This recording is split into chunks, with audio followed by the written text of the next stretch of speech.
e vocês estão vendo aí a programação. São 3 módulos, né? Está também no e-book, na apostila que nós mandamos para vocês, mas eu só, como coordenador do observatório, né, eu queria só explicar para vocês, né? O processo ele está organizado em 3 blocos. O primeiro módulo, né, que são temas emergenciais e transversais, que eu hoje vou trabalhar com vocês, e na quarta-feira o professor Horácio irá trabalhar. Eu hoje sobre os desafios da gente compreender essa questão da pandemia e pensar o novo normal ou a reinvenção de modelos, e na quarta-feira o professor Horácio vai trabalhar com vocês perspectivas de futuro. Tá? Na semana seguinte, começamos o módulo 2, que é um módulo que traz profissionais, professores, né, que vão desenvolver o debate aqui com vocês em torno de questões que afetam diretamente a vida de quem trabalha na área da cultura. Então, vamos ter duas palestras com o Thiago Bellotti, impactos na economia da cultura, e mais além do emergencial, como que essa pandemia desenvolve também possibilidades de modelos solidários e sustentáveis. Depois disso, teremos duas palestras com Maria Barros, uma sobre gestão de carreiras, e nesse contexto de uma crise de futuros, né, que a pandemia nos coloca, e a questão da competência para a gestão de pessoas, de grupos, de organizações. Depois disso, temos 2 palestras voltadas a questões que julgamos muito importantes no momento atual, que estão ligadas à questão da saúde, à pandemia e quem trabalha na área da cultura. A Luana Vilutes vai falar sobre saúde e cultura numa perspectiva holística, e a nutricionista Daia Barros vai falar sobre questões de nutrição que podem ser aplicados para a gente enfrentar a pandemia e o trabalho na cultura. E depois o terceiro módulo, que nós convidamos 4 profissionais de 4 diferentes áreas artísticas: a Márcia Neves, da área da dança, a Inês Peixoto, do teatro, das artes cênicas, a Pompeia Tavares, na área de equipamentos culturais e museológicos, e a Dani Ribas, da área de música. Todas as 4 irão trabalhar a ideia de como que o isolamento social e a obrigatoriedade da gente trabalhar de forma remota, como que isso está sendo absorvido e inovado e recriado por quem trabalha nessas 4 áreas, né? Da dança, do teatro, dos equipamentos culturais, os processos de mediação e a música. Tá?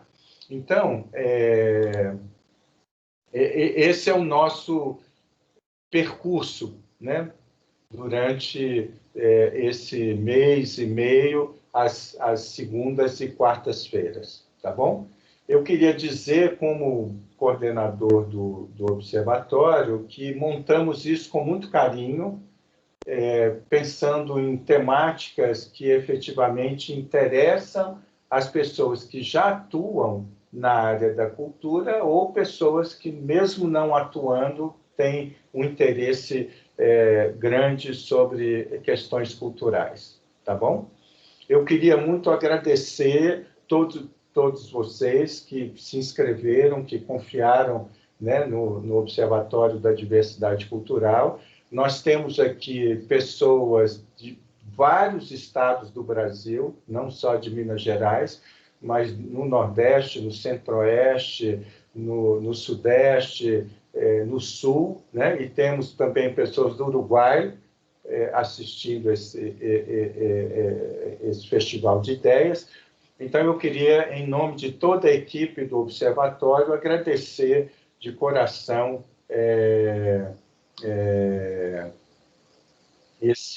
essa presença de vocês aqui. Eu vou aproveitar... sim, Thaís, estão pedindo para destacar o tradutor de Libras, tá? A quem eu queria também aproveitar e agradecer pela parceria. E também a Rita pergunta sobre o desdobramento do módulo que consta na apostila. Cada um dos conteúdos aqui tem um desdobramento, que são atividades que vocês farão depois do conteúdo dado, né? E que vocês nos enviarão para os devidos comentários dos respectivos professores e dos meus comentários enquanto coordenador do festival, tá? Então, essa atividade ela pode ser enviada ao longo da semana, né? E ela tem como objetivo estender um pouco a abordagem e permitir que vocês possam exercitar algumas ideias que vão ser trabalhadas aqui ao longo do festival. Tá bom? Eu preciso me descrever também. As gravações ficarão disponíveis no YouTube, no canal do Observatório do YouTube, tá? E vocês serão avisados quando essa gravação vai estar lá disponível para todos vocês. Tá bom? Eu vou me descrever, né? Eu sou um homem já grisalho, calvo e com um cavanhaque branco, uso óculos, estou com uma camisa cinza e estou trabalhando com vocês diretamente no meu escritório, na minha casa. Ao fundo, uma estante com livros, alguns sabres que enfeitam a minha estante aqui. Tá bom? Então, é isso. Eu vou começar aqui a minha abordagem com vocês, vou projetar, tá? E qualquer dúvida, vocês podem me interromper ou pelo chat, a Thaís consegue me avisar aqui, tá bom? Então, gente, é o seguinte, o tema de hoje é, inevitavelmente, a questão da pandemia, né? O título desse conteúdo, Novo Normal, Reinvenção de Modelos, né?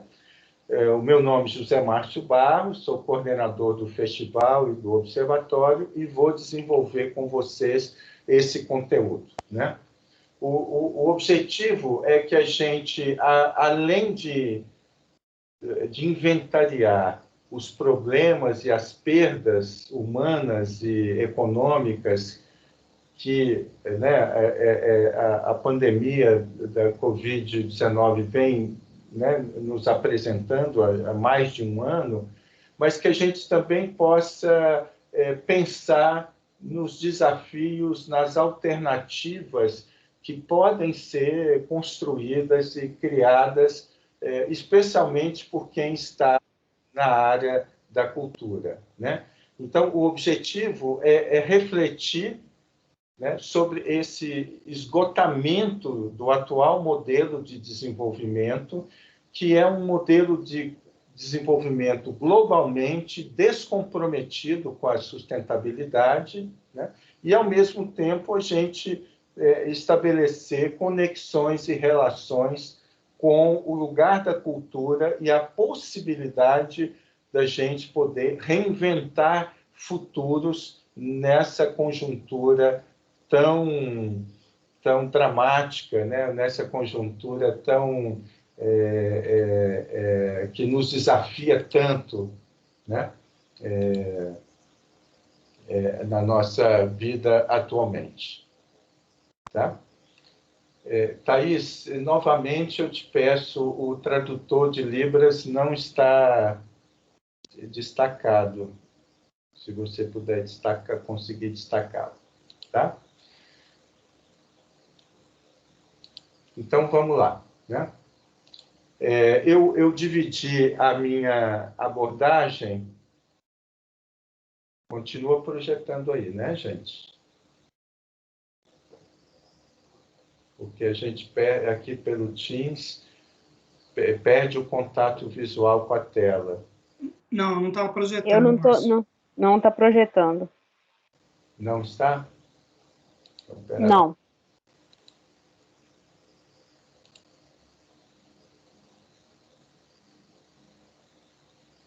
E agora? Agora sim. Ah, beleza. Então tá. Então eu organizei a minha abordagem aqui com vocês em 4 temas: a pandemia e a crise sanitária e econômica, aceleração de tendências e a necessidade de mudanças, a cultura e o seu lugar na pandemia, e terminando com uma pergunta que certamente nos incomoda a todos, né? Seremos capazes de forjar, né, um outro modelo, né, de desenvolvimento capaz de nos proteger da pandemia, né? Então, essa é o meu esquema de reflexão aqui com vocês. Tá bom? Então, vamos lá. Quando a gente fala de epidemias ou de pandemias, né, nós estamos falando de um fenômeno que só pode ser compreendido se nós acionarmos um modelo reflexivo chamado multidimensional. Né? Porque, do contrário, nós não vamos conseguir compreender, né, essa realidade que vivemos hoje. Então, a pandemia da Covid-19, ela tem uma multidimensionalidade que envolve a dimensão biológica, a dimensão ambiental e a dimensão social. E que tem fortes consequências no campo econômico, político e cultural. Então, por aí dá para vocês perceberem a complexidade que é essa realidade que estamos vivendo hoje, né? E que, dia após dia, nos coloca novos desafios. Tá? Então, a primeira proposta que eu queria fazer a vocês: precisamos sempre olhar para a pandemia, né, e essa crise numa perspectiva multidimensional e com essa pluralidade de consequências que nos afetam. Porque, do contrário, não entenderemos corretamente. Uma outra convite que eu quero fazer a vocês é que a gente entenda exatamente o que quer dizer pandemia. Tá? Então, eu fiz aqui um esqueminha bem básico, mas que vai nos ajudar. Primeiro, né? Quando a gente fala de surto, nós estamos falando de quê? De um aumento repentino, inesperado, de casos de uma determinada doença numa determinada territorialidade, ou numa região, ou numa comunidade, ou numa certa temporalidade. Tá? A isso, o pensamento epidemiológico chama de surto. Tá? Quando a gente fala de endemia, nós estamos falando de quê? De uma ocorrência de uma doença, né, que tem uma causa e uma atuação que é local, que se manifesta com frequência em determinadas regiões, comunidades, né? E que tem um número de casos que pode ser controlado, que pode ser estável e que, portanto, pode ser objeto de um planejamento. A isso o pensamento epidemiológico chama de endemia. Quando falamos de epidemia, aí a situação, né, vai tomando uma outra realidade, que é um excesso de casos de uma determinada doença, que vão acontecendo em determinados locais geográficos e comunidades diferentes, e que vão, aos poucos, se espalhando para outros lugares, além daquele onde inicialmente, né, foi identificado. E quando chegamos na situação que vivemos hoje, a pandemia, é uma disseminação mundial de uma doença, né? É uma disseminação de uma epidemia, cujo agente infeccioso se espalha ao redor do mundo e a maior parte das pessoas expostas a essa doença não são imunes a ela. Então, dá para vocês perceberem como que nós estamos hoje numa situação de uma gravidade muito grande, porque nós vivemos uma situação de pandemia, né? Ou seja, uma disseminação mundial de uma doença cuja o foco infeccioso ele tem se multiplicado e diferenciado, e, além disso, a grande maioria da população no mundo inteiro não está imune a esse vírus. Tá? Então, eu achei interessante diferenciar essas questões, a despeito de eu não ser especialista em epidemiologia, mas para que a gente possa compreender, né, a que ponto nós chegamos. Como que isso que estamos vivendo hoje, alguns especialistas chamam, né, a pandemia da Covid-19 como um espelho, né? Ou seja, a pandemia ela nos coloca hoje diante de um espelho que revela um mundo, um modelo de desenvolvimento que é atravessado por crises e por necessidades de mudanças, porque, do contrário, nós não conseguiremos sair dessa pandemia. É um pensamento incompleto achar que só a vacina vai resolver o problema da pandemia. A vacina vai aumentar o número de pessoas com algum grau de imunidade, mas o vírus vai continuar circulando. E as variações desse vírus, se nós não conseguirmos alterar, né, o comportamento e os agentes que nos colocam em risco, né, nós estaremos, né, continuamente expostos a isso. Né? Tem uma ecologista chamada Nurit Ben-Suzan, que ela falou uma coisa que eu achei muito interessante. A pandemia é o espelho onde contemplamos o nosso fracasso como humanidade e o nosso fracasso em imaginar um novo mundo.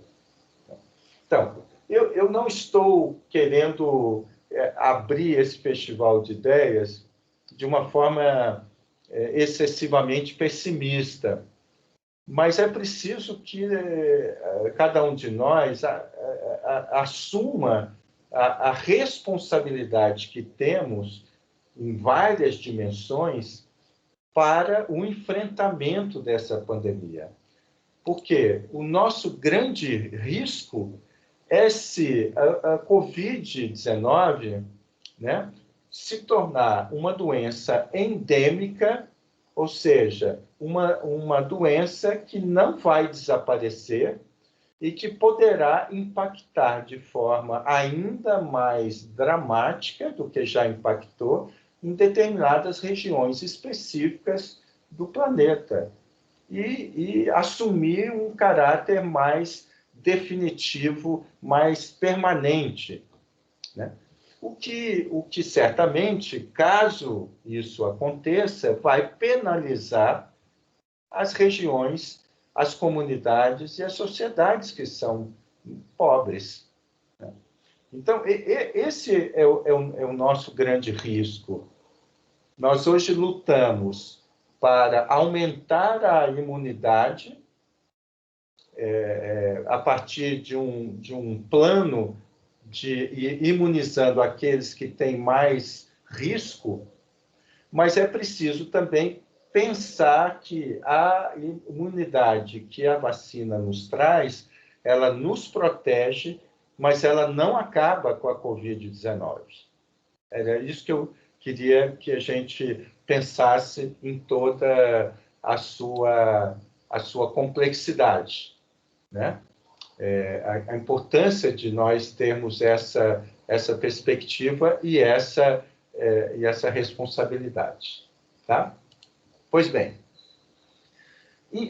é curioso pensar que até meados do século passado, a epidemiologia acreditava que, com os avanços tecnológicos, se nós conseguíssemos universalizar o saneamento básico e se conseguíssemos desenvolver, né, remédios, especialmente antibióticos e vacinas, o mundo estaria protegido de epidemias e de pandemias e que elas nunca mais apareceriam na nossa vida. Entretanto, a Covid-19 vem colocando novos desafios para os epidemiologistas, né? Por quê? Se é verdade que há uma relação inversa entre, né, a prevalência de doenças infecciosas, de desnutrição, né, de baixa expectativa de vida, né, nos países de economia frágil, países pobres, né? Então, a relação ela é inversa. Quanto mais pobre o país e a região, mais exposição você está, né, a fome, as pandemias, as epidemias, né, e a uma condição de vida, uma expectativa de vida menor, né? Então, essa relação ela é, né, real e ela certamente comprovada com todas as pesquisas e estatísticas, né?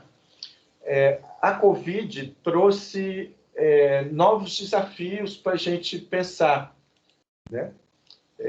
E enfrentar. Por quê? Porque a Covid-19 ela alterou as relações entre o espaço, o tempo e as doenças infecciosas. Ou seja, a Covid-19 ela revelou uma vulnerabilidade maior do que o pensamento epidemiológico tinha até meados do século passado, né, do século XX, onde se acreditava que você controlaria isso, né, com aquelas variáveis que eu coloquei para você: desenvolvimento tecnológico, desenvolvimento de saneamento básico e universalização e desenvolvimento de remédios, né? Hoje, a Covid ela mostra que, além da falta dessas três dimensões, desenvolvimento tecnológico, saneamento básico e remédio disponível, vivemos hoje mundialmente uma vulnerabilidade decorrente, né, dessa nova configuração do vírus da Covid, né? Ou seja, há uma disseminação global de doenças que já eram conhecidas e de doenças que não são conhecidas e que, portanto, requer pesquisa, que requer o tempo do conhecimento ser produzido. Tá? Então, essa mudança da relação entre espaço, tempo e doenças infecciosas, né, foi alterada basicamente por algumas variáveis que dizem respeito ao modelo econômico globalizado e que afeta de forma desigual, porque ele é mais perverso nas regiões, nas comunidades e com os sujeitos mais pobres, né? Então, primeira alteração na atual situação, na realidade que vivemos, o aumento da circulação de pessoas e de mercadorias. Esse aumento da circulação, ela também propaga, né, a disseminação de vírus de forma pouco controlada e ainda não conhecida o suficiente, né? Segundo, o uso intensivo e não sustentável dos recursos naturais. Ou seja, mais uma vez, vivemos um momento que anuncia, né, o fracasso de um modelo de desenvolvimento que se pensa exclusivamente como desenvolvimento econômico e que trabalha com a irrealidade de recursos naturais que seriam inesgotáveis, né? O que é um absurdo e um crime contra a humanidade, né? Uma terceira característica desse momento é que vivemos mudanças sociais que são favoráveis ao contágio de doenças infecciosas e que estão ligadas a quê? Ao adensamento populacional urbano, né? Uma mobilidade massiva de populações em espaços que não têm condições de proteger os sujeitos, né, à disseminação do vírus, uma agregação de enormes contingentes populacionais de pessoas pobres, né, marginalizadas, desempregadas, em habitações precárias, sem saneamento básico, o que também, né, nos leva a essa realidade de uma maior propagação virótica, né? Então, essa vulnerabilidade mundial, ela está ligada basicamente a essas três dimensões do modelo de desenvolvimento, do aumento de circulação de pessoas e mercadorias e dessas condições, né, de pobreza que expõem as pessoas cada vez mais a situações de vida que são precárias e que nos levam ao risco da morte, como estamos vendo, né, aqui no Brasil já batemos, né, mais de 300 mil mortos. Tá? Então, quando eu falo e uso o termo de vulnerabilidade, né, quando estamos dizendo que o mundo todo está vulnerável, nós estamos dizendo que hoje vivemos uma situação de fragilidade, né? A humanidade ela está suscetível, indefesa, em relação ao problema do vírus da Covid-19. Vulnerável é aquilo e aquele que é fraco ou desprotegido. Aquilo ou aquele que pode ser aniquilado ou destruído. Então, sem criar um pânico maior do que já vivemos, né? Mas é preciso que essa consciência seja aumentada, difundida, porque vivemos um momento dramático na história da humanidade e que depende de cada um de nós como cidadãos, né, contribuirmos, agirmos diretamente para que essa realidade possa ser superada. Além dessas questões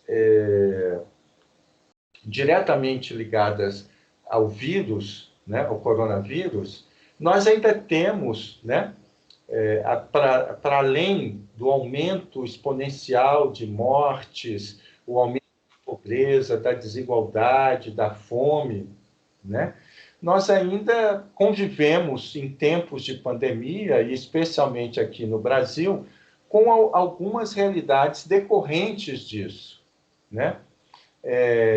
O negacionismo, né, está sendo reinventado, a desigualdade científica e tecnológica, que faz com que alguns países, como o Brasil, né, não consigam ter acesso ao que há de mais desenvolvido, moderno e contemporâneo para rapidamente enfrentar a pandemia. Uma incapacidade de gestão pública da crise, né? Isso no Brasil tácito, né?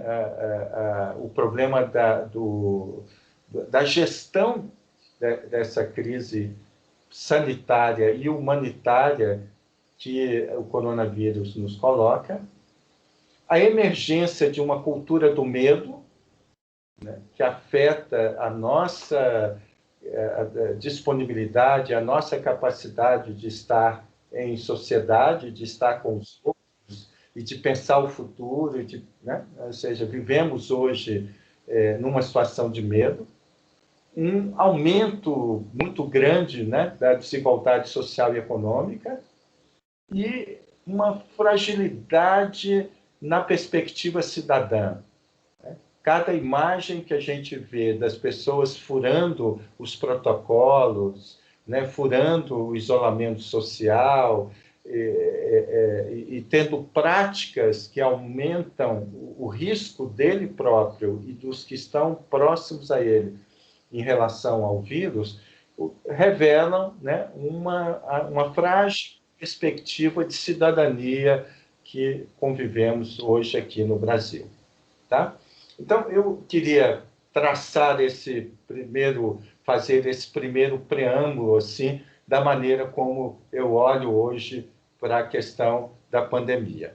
Para que a gente, então, possa entrar no segundo ponto aqui da nossa conversa, que é o que essa situação da pandemia nos coloca em termos de mudanças, de alterações, algumas que nos são compulsórias e outras que podem ser objeto das nossas escolhas e da nossa construção.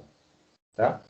Ao longo de todo o festival, vocês vão perceber que nós procuramos trazer para vocês conteúdos que possam, sem ingenuidade, sem falso otimismo, mas para que a gente possa enfrentar a complexidade dessa crise de uma maneira efetiva e afetiva, vamos dizer assim, né?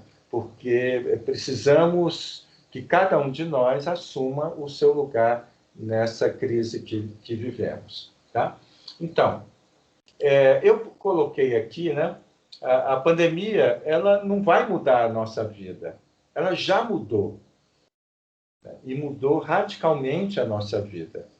Convivemos hoje com práticas sociais, né, que nós nunca imaginaríamos viver. Né? Então, eu coloquei aqui essas duas imagens, um carrinho de supermercado cheio, né, da imagem microscópica do vírus, né, E a missa de Natal que o Papa Francisco rezou no final do ano passado, onde ele estava sozinho com um auxiliar num local que estaria com milhares de pessoas caso não estivéssemos em situação de pandemia.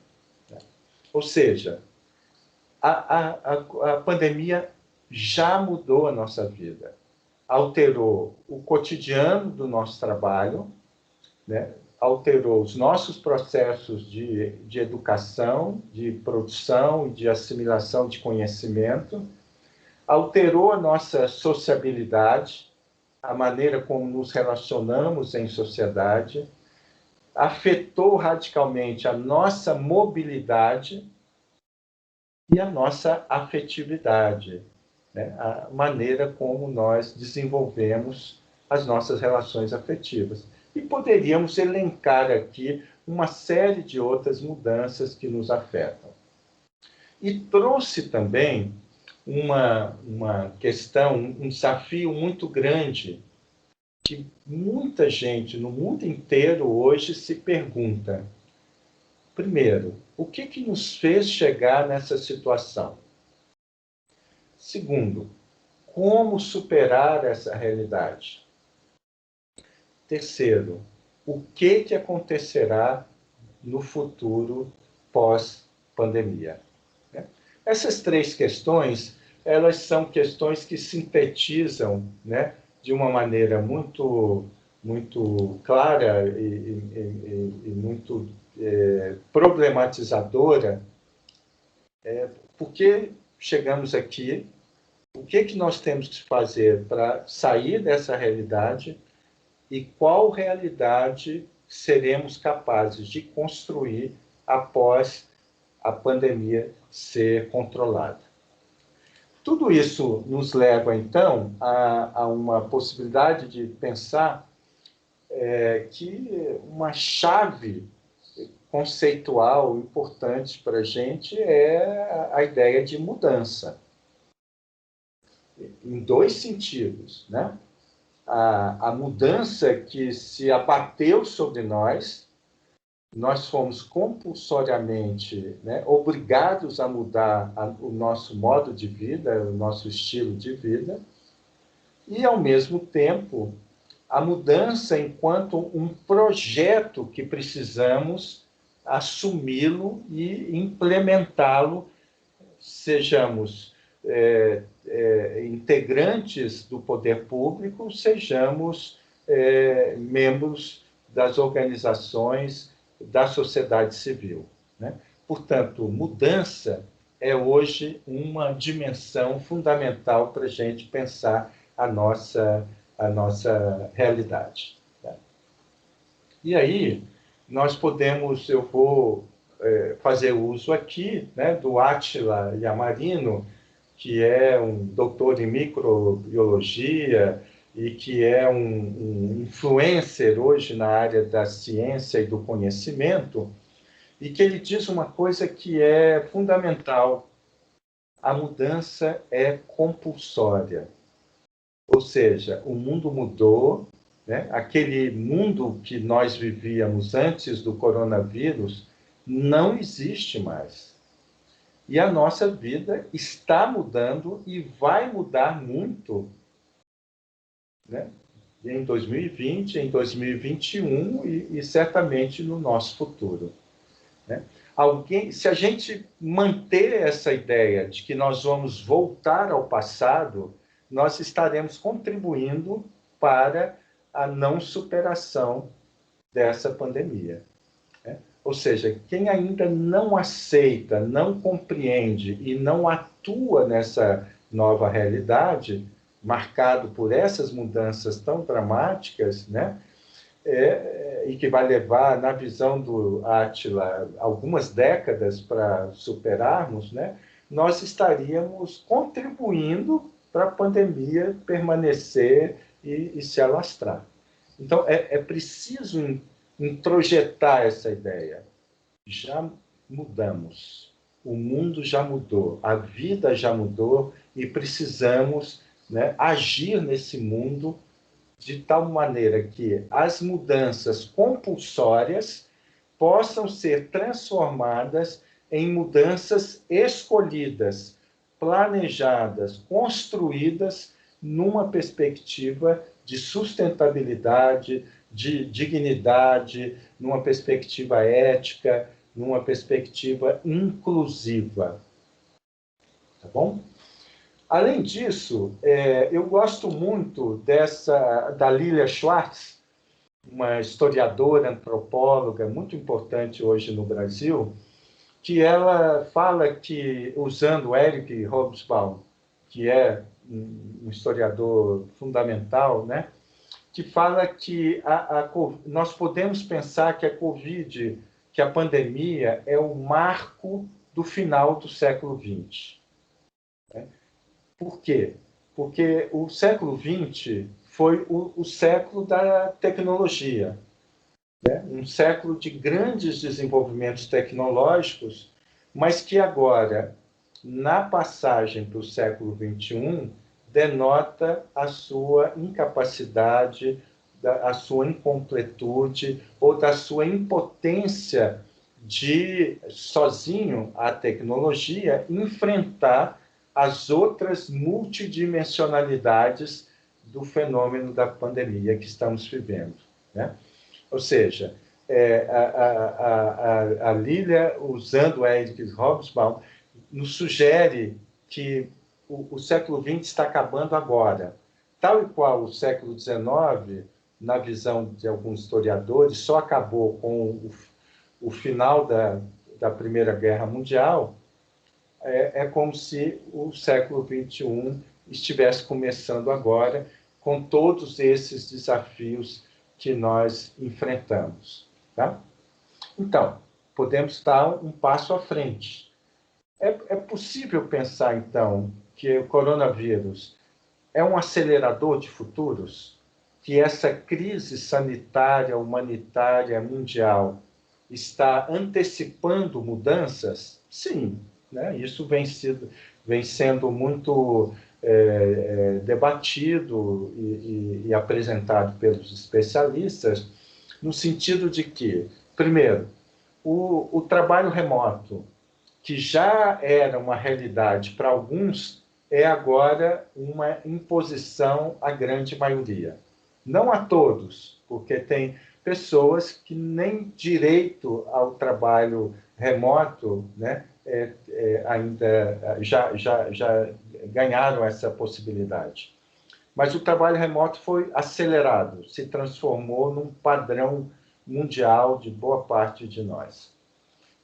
Segundo, a educação à distância, que já existia, que já era desenvolvido de forma pontual e complementar à educação presencial e que agora se transformou num padrão, né, que se impõe a todos nós e que nos desafia, pois não estávamos preparados pedagogicamente, tecnicamente, para que todos os processos de formação passassem a se dar à distância. Terceira questão, a busca da sustentabilidade. Né? Já tem algumas décadas que não só os ambientalistas, mas economistas e todos aqueles preocupados, né, com o bem-estar coletivo, já apontavam para a necessidade de se construir modelos de sustentabilidade. Né? E temos pactos, né? Os Objetivos de Desenvolvimento Sustentável, por exemplo, é um pacto político-institucional de nações para que até 2030 consigamos neutralizar, né, os grandes problemas desse modelo insustentável de desenvolvimento. Então, isso não é novo, mas agora foi acelerado. O discurso, as práticas e a luta pela sustentabilidade aumentaram. Quarta característica antecipada, né? A importância da articulação entre ciência, política e economia. Por isso é tão dramático e necessário combater o pensamento negacionista, porque o pensamento negacionista tenta desarticular essa relação entre o conhecimento científico, né, o mundo da política, as decisões e o exercício da política, né, e a forma como organizamos os nossos modelos econômicos. A Covid acelerou uma reflexão, uma consciência sobre a importância dessa articulação. E, por fim, o fortalecimento de valores que também sempre existiram, mas que agora batem na nossa consciência, que é a solidariedade e a empatia. Nós somos diariamente convocados a pensar, né, além da nossa responsabilidade no isolamento, na preservação dos protocolos, na implantação dos protocolos, mas também o desenvolvimento de ações solidárias, né, que possam construir uma empatia social que nos ajude a vencer essa pandemia. Mas a pandemia também trouxe mudanças que não estavam tão visíveis, que não estavam tão embrionárias, mas que agora foram aceleradas. Primeiro, o questionamento desse modelo baseado no consumo exacerbado e no lucro a qualquer custo. Um lucro descomprometido com a sustentabilidade. Segundo, a consolidação da cultura digital como um modelo compulsório de vida. Se antes nós podíamos escolher se queríamos ou não e qual parte da nossa vida aconteceria no espaço digital, hoje estamos compulsoriamente, né, aprisionados nessa dimensão digital da cultura contemporânea. E precisamos, obviamente, saber fazer uso disso. Além disso, né, aumentam a prática de fechamento de fronteiras, ou seja, práticas que são discriminatórias, que colocam milhares de pessoas em situação de desterritorialidade e de maior exposição ao vírus, né? Então, o fechamento de fronteiras é uma prática que vem aumentando mundialmente. O aumento de uma mentalidade autoritária, que acredita que com mais autoritarismo nós tornaremos as pessoas mais obedientes e conseguiremos controlar a vida cotidiana das pessoas, né? Além de uma terceira questão, né? E eu estou citando aqui um filósofo sul-coreano, né? O Byung-Chul Han, que fala da expansão da vigilância digital, né? O Big Data, né? Eu estou abrasileirando esse termo, né? Que o Big Data se refere, né, a essa complexidade dos sistemas de informação e de acesso a essas informações. E hoje acreditamos que esse Big Data pode nos salvar as nossas vidas humanas, né?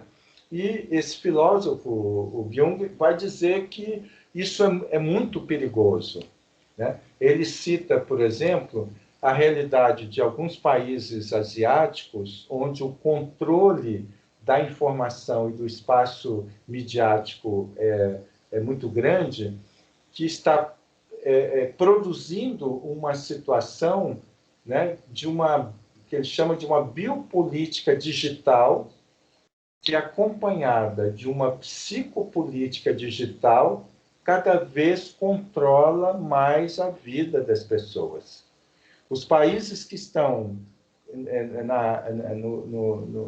os países asiáticos que estão conseguindo controlar mais e melhor o vírus, estão desenvolvendo sistemas, né, que são sistemas complexos, que vão nos salvar da pandemia, mas que vão instaurar um regime de controle digital maior do que aquele que nós já vivemos.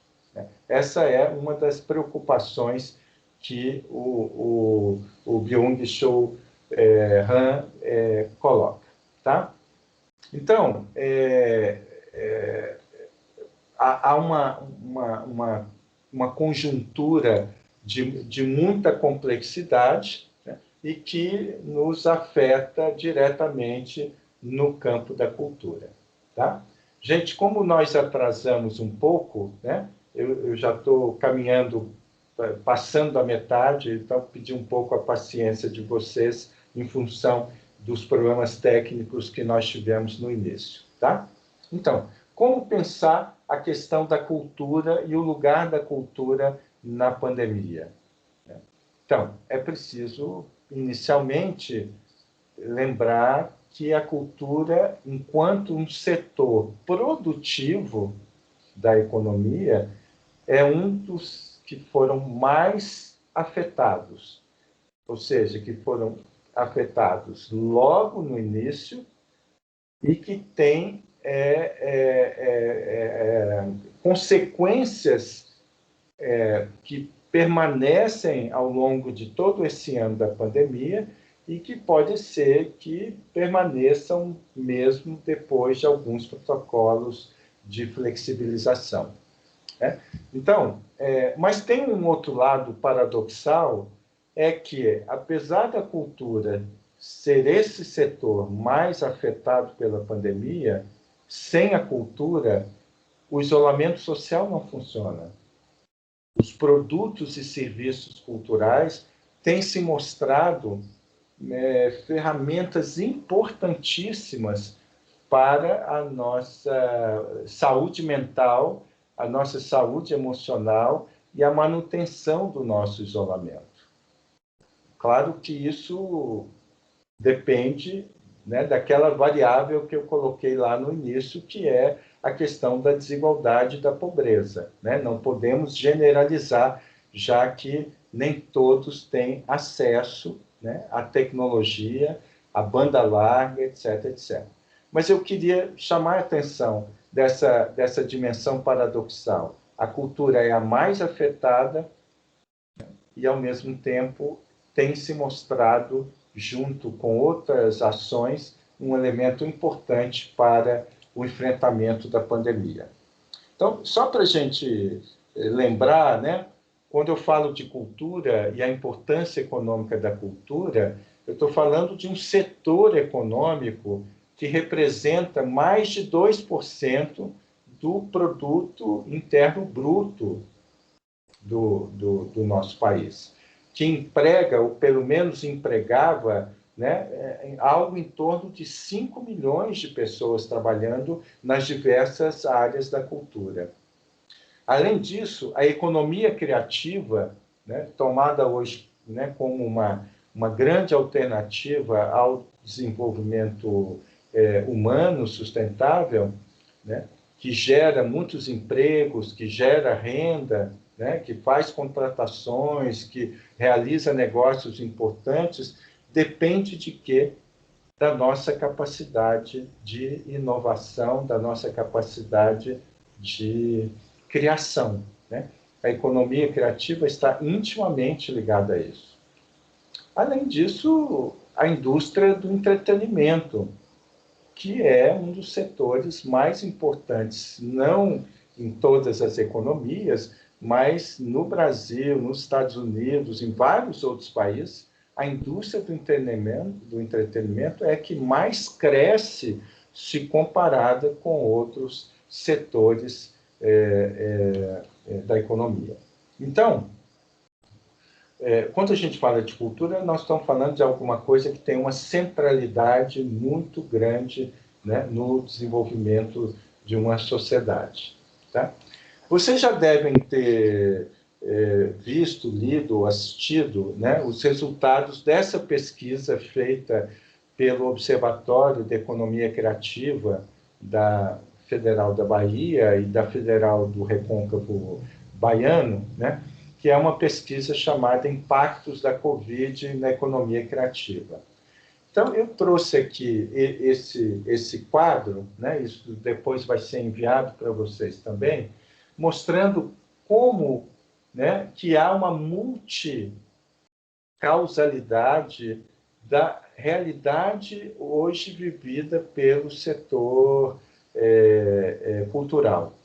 E que não podemos nos contentarmos apenas com as ações emergenciais. Vejam que auxílio emergencial é das dezenas de outras perspectivas de ação que essa pesquisa realizada com pessoas e com instituições e grupos culturais levantou ao longo do ano de 2020. Né? Então, não é apenas o auxílio emergencial. O auxílio emergencial ele é fundamental, mas é preciso colocar em funcionamento um conjunto de ações que permitam sustentabilidade financeira, que permitam um fortalecimento da gestão cultural, tanto em setor público quanto privado, tanto governamental quanto não governamental, tanto grande quanto pequeno, né? O aprimoramento da atuação profissional no ambiente digital, né? Vocês viram como que hoje nós apanhamos aqui e continuamos apanhando com a tecnologia, né? Então, é preciso aprimorar, né, e expandir o acesso e democratizar o acesso aos ambientes e às tecnologias digitais.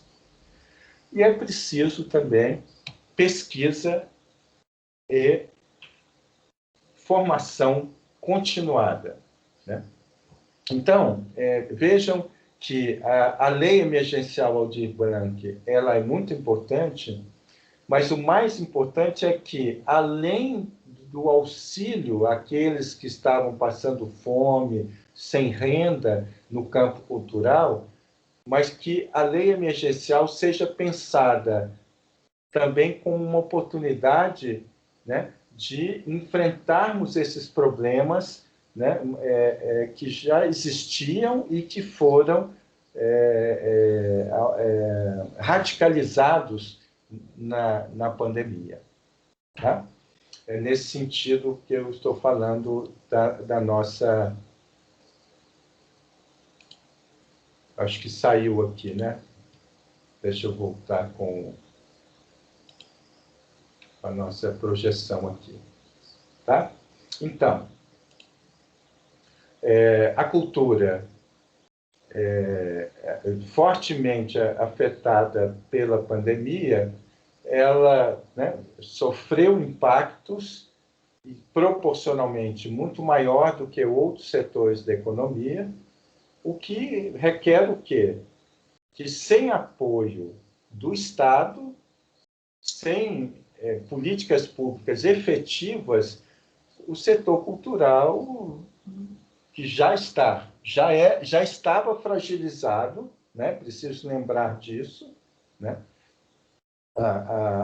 Um certo desmonte das políticas públicas de cultura no Brasil, etc., etc. Esse impacto requer cada vez mais políticas públicas, ação do Estado, que é a instituição responsável pelo bem-estar do cidadão e da cidadã. Segundo, né, é preciso socorrer a cultura, mas pensar a cultura dentro de uma perspectiva de uma cadeia produtiva, e não apenas ações pontuais, específicas para a cultura. Se não entendermos a cultura, né, nas suas múltiplas dimensões, a sua transversalidade, certamente o setor cultural continuará vivendo os impactos de forma muito negativa.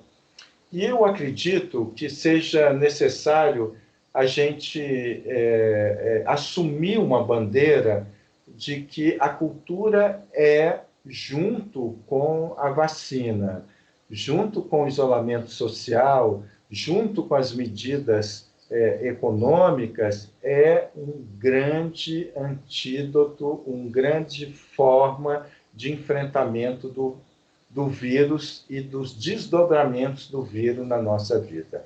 Né? É preciso acreditar e agir com essa pretensão. A cultura gera saúde, a cultura produz saúde.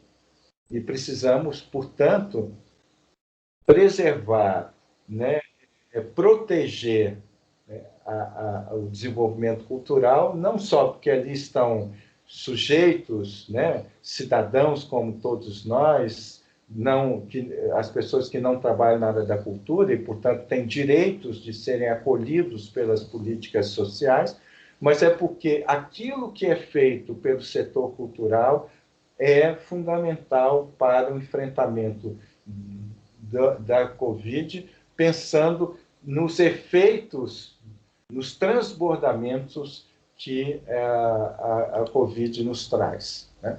Então, é necessário qualificar e expandir o acesso remoto das pessoas aos serviços e bens culturais. É um país em que a internet ainda reproduz tanta desigualdade social e econômica, é um país como o nosso que não permitirá que o desenvolvimento cultural permaneça chegando aonde ele deve chegar. O acesso à banda larga, a compra e distribuição de produtos culturais, né? A continuidade nos editais e nos programas emergenciais, a digitalização e disponibilização de acervos, a articulação entre, né, educação e saúde pública, ou seja, tudo isso precisa ser enfrentado e desenvolvido de forma objetiva, séria e de frente, né? De frente. Agora, para que isso possa acontecer, nós temos que fortalecer as instâncias de participação social, porque é por meio da participação social que nós conseguimos impor ao governo, impor ao Estado aquilo que é a vontade coletiva, aquilo que é a necessidade coletiva. Então, é preciso esse fortalecimento, mesmo em tempos tão dramáticos como esse que nós vivemos, mas é preciso fortalecer as instâncias de participação social e, da mesma maneira, os instrumentos de gestão cultural. A Lei Aldir Blanc evidenciou a fragilidade da gestão cultural hoje no Brasil, seja a gestão por parte do poder público municipal, estadual, seja da parte dos fazedores de cultura, dos artistas, dos grupos culturais, das instituições culturais. Né? Por isso, a dificuldade. É claro que existe um excesso de burocracia, né? Mas é preciso reconhecer também o despreparo dos agentes de gestão cultural. Por isso, é necessário a gente pensar em aliar, em integrar ações emergenciais com ações emergentes, ou seja, ações que possam acolher as pessoas e salvá-las, mas também ações que possam produzir o novo e nos chamar a necessidade da criatividade, da inovação. Né? Eu não vou ler tudo isso aqui, mas essa campanha mundial protagonizada pela Unesco, mas também por outros estados-nação e outros grupos culturais, no sentido de pensar, né, na perspectiva da agenda dos ODS, do Objetivo de Desenvolvimento Sustentáveis, quais são, né, as urgências culturais nesse ambiente, nessa conjuntura, nesse contexto da pandemia, né? Então, são várias as questões, depois, mas como o nosso tempo está um pouco adiantado, né? Mas o importante é frisar algum deles, né? A garantia, né, de sobrevivência à crise a todas as comunidades, as mais isoladas, as mais centrais, né? A capacidade de proporcionar o acesso a essa esfera digital de forma sustentável, né? De forma a ser apropriada por todos, né? A preocupação com a dimensão jurídica, as regulamentações, os programas de financiamento, para que eles se adaptem a esse momento de fragilidade sanitária, né? Essa fragilidade da vida, né? Hoje, no Brasil, vivemos situações de muitos grupos, muitas prefeituras devolvendo dinheiro da lei emergencial, porque as exigências burocráticas são maiores do que o seu nível de organização, né? O que é lastimável, né, pensar assim.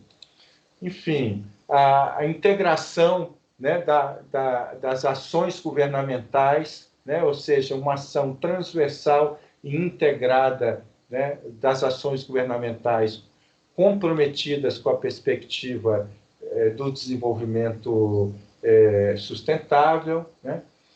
A necessidade de programas de solidariedade, de sustentabilidade, de cooperação internacional, né? O fortalecimento dos direitos culturais, importantíssimo isso, porque a pandemia vem afetando, né, o pleno exercício dos direitos culturais, universalmente falando, né? E a necessidade de você integrar, desenvolver planos e políticas, né, que sejam coerentes com os objetivos do desenvolvimento sustentável. Porque, senão, do contrário, nós vamos estar construindo perspectivas, né, que vão, talvez, resolver mais imediatamente o nosso problema hoje, mas criar novos problemas. Então, para terminar, né, seremos capazes de forjar um outro modelo? E aí eu vou, de novo, usar alguns autores, né? O Durkheim e o Hasmig falam que é preciso superar essa ecologia conservadora, né? E trazer uma outra perspectiva ecológica que enfrente, né, essa perspectiva conservadora, que possa ativar todas as alavancas do Estado para realizar uma transição, né, e que seja uma transição democrática, sustentável, para que a gente possa efetivamente garantir um futuro para nós e para as novas gerações, né? Ou seja, vivemos uma grande batalha de mudança de paradigma, né? De perspectivas, de pensar a realidade e de agir sobre a realidade. Nesse sentido, né, a pandemia, os efeitos da pandemia vão ser superados, né? Ninguém pode responder isso muito objetivamente isso, mas primeiro precisamos disseminar a vacina para que a gente tenha cada vez mais pessoas desenvolvendo imunidade, né? Precisamos de mudanças permanentes no nosso comportamento enquanto pessoas, de forma a manter baixo, né, os riscos de transmissão, e precisamos de planos efetivos e cada vez mais amplos e democráticos de assistência social, especialmente aos mais vulneráveis, né?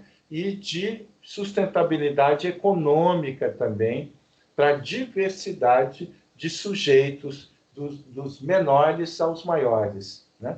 Porque, do contrário, não sairemos dessa pandemia. Voltando ao Byung-Chul Han, ele tem um texto dele muito interessante que ele fala, e com ele eu termino aqui a minha fala com vocês. O vírus não vencerá o capitalismo. A revolução viral não chegará a ocorrer. Nenhum vírus é capaz de fazer a revolução. O vírus nos isola, nos individualiza, não gera nenhum sentimento coletivo forte. De alguma maneira, cada um se preocupa somente por sua própria sobrevivência. A solidariedade, que consiste em guardar distâncias mútuas, né, uns dos outros, não é uma solidariedade que vai permitir sonhar com uma sociedade diferente, mais pacífica e mais justa. Nós não podemos deixar a revolução na mão do vírus. Precisamos acreditar que após o vírus virá uma revolução humana. Somos nós, pessoas dotadas de razão, que precisamos repensar e restringir radicalmente o capitalismo destrutivo e nossa ilimitada e destrutiva mobilidade para nos salvar, para salvar o clima e o nosso belo planeta, né? Eu gosto muito desse filósofo sul-coreano, né? E com ele eu termino aqui a minha fala com vocês nesse momento introdutório do nosso festival de ideias, tá bom? Nós temos aqui alguns comentários. Deixa eu ver, para comentar aqui rapidamente. Eu fico pensando na camada humana que está excluída desse novo mundo. Estou no sertão, onde ter internet custa muito caro e quase 100% da zona rural é excluída. Esse novo mundo parece passar paralelo, porque a vida rural segue e com todos os problemas que a pandemia gera. Estou completamente de acordo, né? E procurei, durante a minha fala aqui, mostrar como que a pandemia incide de forma mais dramática em determinados segmentos. O que é novo é que a disseminação do vírus hoje é bem mais potente e bem mais desumana, né, em relação em certos setores em relação a outros, né? O Guilardo comenta aqui que a Lei Aldir Blanc ficou engessada em função de burocracia estatal, né? Ou seja, e mostra como que os grandes afetados por isso são os grupos e as pessoas, né, ligados às culturas populares e tradicionais. Estou também completamente de acordo com isso, Guilardo. Alguns setores da cultura não conseguiram se apropriar, né, da lei emergencial. Houve uma radicalização dos setores de controle, né, do Estado, da burocracia do Estado, que afetou e afastou muitas pessoas da Lei Aldir Blanc, né? Então, a lei é uma boa iniciativa, ninguém é contra, vamos dizer assim, a Lei Aldir Blanc, mas ela também vem revelando as limitações que nós precisamos lutar por elas no campo da cultura. A burocracia, né, a inabilidade, né, do Estado se relacionar com a singularidade da cultura, né? O acesso à informação também, né? Ela não é democrática, né? A Jussara Braga aproveita e lembra aqui a todos que em Minas Gerais, né? A renovação do Conselho Estadual de Políticas Culturais é muito importante, então nós precisamos estar atentos, porque sem participação social, né, a realidade não muda, então acho que é muito legal, Jussara, lembrar disso, né? E tem aqui o Tiago Rodrigues, que está pedindo para intervir aqui. Pode falar, Tiago. Opa, boa noite, Zé Márcio, boa noite a todos. Beleza, Tiago? Saudades, Zé Márcio, estou falando aqui diretamente do Cariri. Isso, prazer ter você aqui com a gente, viu? Rapaz, essa pandemia ainda impede nossos encontros anuais, né? Que sempre ocorriam. Então, assim como a Val citam, falo aqui do Cariri cearense, região do Sertão, e fazer uma colocação um pouco no espectro um pouco mais amplo, assim, né? Sobre essa história do que podemos, da individualização do vírus e da incapacidade de um vírus causar alguma revolução. E aí eu acho que cada vez é mais premente duas questões, né? Uma é entender aquela de uma perspectiva prática e não só formulativa, teórica, a transversalidade da cultura, né? Como a pandemia mostrou e tem mostrado para a gente que a cultura ela é transversal à educação, seja educação cívica, seja educação formal, como ela é transversal à saúde, uma vez que a cultura hoje contribui para a saúde e os trabalhadores da cultura também são os mais impactados pela falta do seu labor, como a cultura é relação econômica também. Então, acho que cada vez mais premente a gente pensar na perspectiva da transversalidade da cultura nos tempos de hoje, de uma forma empírica, assim, de uma forma vivida no dia a dia, né? E uma outra questão, também pegando um pouco, eu tentei procurar aqui, mas não achei a referência exata, mas a Evelina Dagnino, junto com Arthur Escobar e outros autores, formulam, inclusive publicado pelo FMG, um livro, Políticas Culturais para os Movimentos Sociais, né? De como política cultural é uma forma de cultura política, né? Então, como a gente enxergar a política cultural hoje muito menos, ou melhor, tanto quanto institucionalizada, institucional, com mecanismo de participação, mas de uma perspectiva que dessas políticas culturais surjam culturas políticas, em movimento, em ação, em atitude, e que essa participação se efetive como uma cultura política da sociedade. Para aí sim a gente superar esse paradigma citado ao final da apresentação, do vírus gerar uma possível revolução a partir dele, e não ele como fim dessa revolução. É isso. Legal, Tiago. Muito bacana a sua reflexão, obrigado. Eu acho que é isso mesmo, né? Não é o vírus que vai produzir mudanças, como fala o Jung, né? Somos nós, com a nossa capacidade de, por um lado, né, sobreviver a esse vírus de forma solidária, com as políticas sociais, com tudo que diz respeito ao emergencial. Agora, é preciso também essa outra dimensão que você também levantou, que emerja alguma coisa nova, né? Que emerja uma perspectiva de transformação social, né? Porque sem isso, primeiro, o risco da Covid virá uma endemia em determinadas locais do nosso país e do mundo, é real, né? E o pior é a gente achar que esse chamado novo normal estamos condenados a ele, né? Ou seja, que viveremos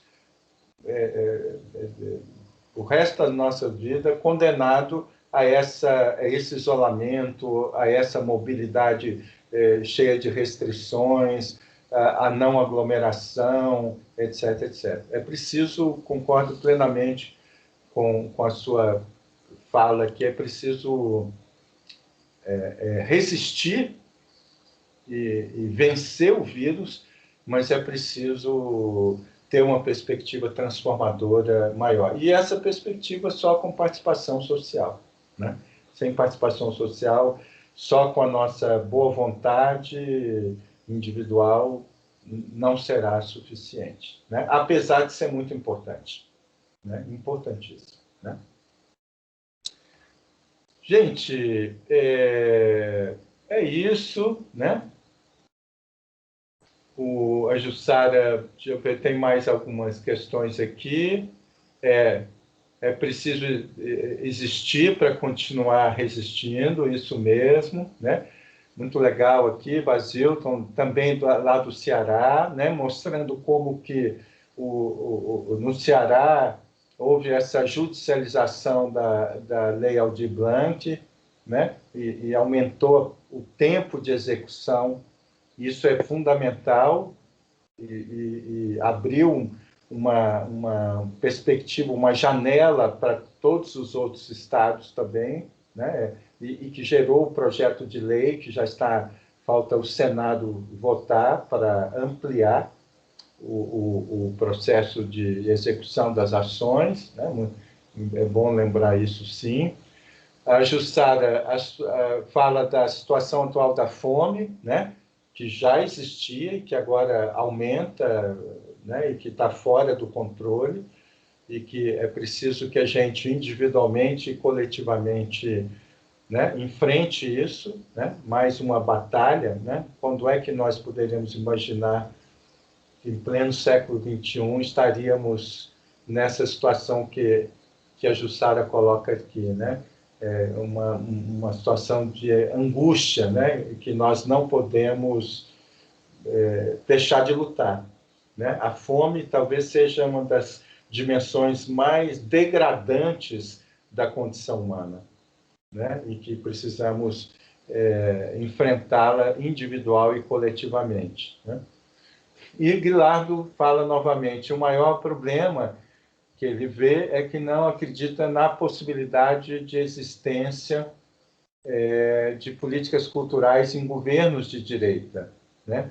Governos negacionistas de extrema-direita não compreendem a necessidade de democracia, inclusão, questões tão importantes para a existência das políticas culturais. Essa também, Guilardo, é uma grande discussão, né? Qual é a perspectiva que governos conservadores, autoritários, negacionistas têm em relação à cultura? A experiência que nós temos até agora é a de redução dramática do lugar e da importância da cultura, né? Não só a extinção do Ministério da Cultura, mas a extinção de uma série de políticas, a paralisação do Sistema Nacional de Cultura, do Plano Nacional de Cultura, uma série de coisas que comprovam aqui essa questão que você está dizendo, né? Por isso, a perspectiva da transformação transcende o campo da cultura, né? E aqui, que o perfil é afro-bradense, né? Acredita que, por diversas vias, as pessoas estão se aproximando mais e têm esperança no coletivo. Não tenho dúvida, né? Nós estamos cada vez mais solidários. Sandra, olá, Sandra, que colocou esse comentário. Estamos cada vez nos aproximando mais, né? Mas é aquilo que eu terminei a minha fala, né? Precisamos nos aproximar para gerar transformações mais definitivas na nossa sociedade, porque senão estaremos só minimizando os impactos da pandemia e nós da cultura, né, sendo condenados a um modelo de exercício do nosso ofício que não é o que a gente quer, né? A cultura por excelência, produtora de encontros, de aglomeração, de afeto, né? E nós precisamos voltar a ter essa possibilidade de produzir esses encontros, né? O Vasilton, acho que a cultura comunitária é a grande salvadora da pátria, comunidades empoderadas e uma rede cultural forte. Também é muito, muito positiva essa sua colocação, Vasilton, né? A mudança ela tem que vir de baixo para cima, dos espaços comunitários, das dimensões locais, né? Para as transformações das estruturas. Porque se ficarmos esperando a mudança da estrutura, talvez ela não venha na radicalidade que precisamos, né? Então, acho que é importante isso, né? E uma última questão aqui do Fábio Santana é se há algum vislumbre de modelo ou modelos, né, que já nos apresentam mudanças. Sim, existem várias práticas muito efetivas em espaços, em territórios, né, que trabalham com noção de sustentabilidade, né, que trabalham com perspectiva de participação social, né, e que é necessário projetar isso, né, para que isso vire uma perspectiva política, né, uma perspectiva de ação política entre nós, né? O Nilson fala, estamos vendo o meio artístico sofrendo muito na pandemia. Parece que ficou para o poder público resolver essa questão. A iniciativa privada, grandes empresas e empresários não deveriam estar nessa luta defendendo a cultura também? Nilson, eu acho que demorou para usar um termo que muita gente fala, né? É preciso tornar compulsória a participação da iniciativa privada no enfrentamento da pandemia e no enfrentamento dos efeitos perversos da pandemia. Se nós, por exemplo, o acesso à internet, a universalização do acesso à banda da internet e da qualidade da internet, se isso não for algo, uma política pública que torne as empresas que exploram esses serviços, né, que desenvolvam ações com mais cidadania, com mais ética, com mais humanidade, não adianta, né? Não adianta. Então, nós precisamos, sim, um engajamento de todos os setores da sociedade, né? Ninguém pode estar fora disso, tá bom? Gente, o nosso tempo aqui mais do que esgotou, né? Eu, mais uma vez, em nome do Observatório, quero pedir desculpas pelos problemas técnicos e dizer que na quarta-feira esses problemas estarão superados, né? Agradecer a vocês pela presença, pela participação aqui. Espero que essa conversa seja útil para todos nós, né? E contar com vocês na quarta-feira. Tá bom? Eu que agradeço por estarmos aqui juntos nesse momento tão importante. Tá bom? Thaís, você quer dar algum recado?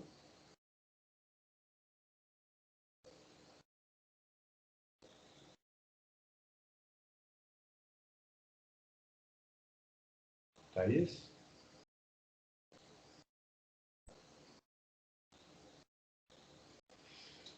Então, acho que não. O problema técnico ainda não foi superado. Queridos, agradeço muito a todos vocês. Obrigado aqui pela generosidade, né? E espero vocês na quarta-feira com a continuidade do nosso Festival de Ideias, tá? Leiam os textos, enviem para o e-mail da produção a atividade que eu propus lá, que vocês localizem boas práticas, tá? Porque a nossa ideia é difundir em todos que estão aqui participando essas boas práticas de enfrentamento no campo da cultura à pandemia, tá bom? Muitíssimo obrigado, um grande abraço e até quarta-feira, então. Boa noite. Boa noite, gente. Obrigado, boa noite para todos. Obrigado a vocês. Boa noite, obrigada. Obrigada.